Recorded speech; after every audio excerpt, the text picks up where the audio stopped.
এক ফোঁটা মধু মাটিতে পড়ে আছে। পাশ দিয়ে ছোট্ট একটি পিপিলিকা যাচ্ছিল। মধুর ঘ্রাণ নাকে ঢুকতেই থমকে দাঁড়ালো। ভাবলো একটু মধু খেয়েই নেই। তো এক চুমুক খেলো।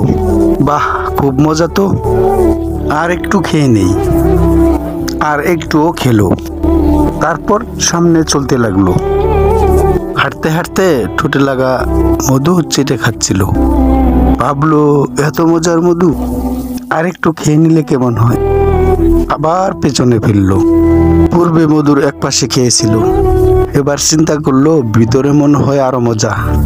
এবার আস্তে আস্তে বেয়ে বেয়ে মধুর ফোঁটার উপরে উঠে গেল। বসে বসে আরামে মধু খাচ্ছে। খেতে খেতে এক পর্যায়ে পেট ফুলে গেল।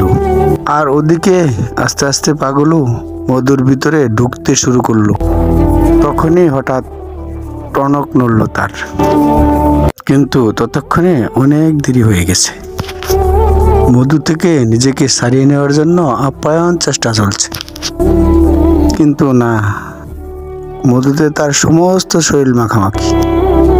অনেক চেষ্টা করে নিজেকে উদ্ধার করতে আর সক্ষম হলো না। নাকে মুখে মধু ঢুকে দম বন্ধ হয়ে যেতে লাগলো। এক সময় পিপিলিকাটি মধুর ভিতরে আটকা পড়ে মৃত্যুবরণ করলো। এই বিশাল দুনিয়াটাও এক ফোঁটা মধুর মতো।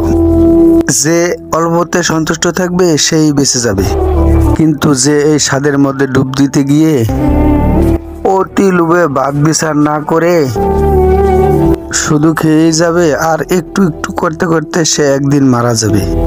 তখন কিন্তু আর কেউ উদ্ধার করতে পারবে না, আর ধ্বংস অনিবার্য।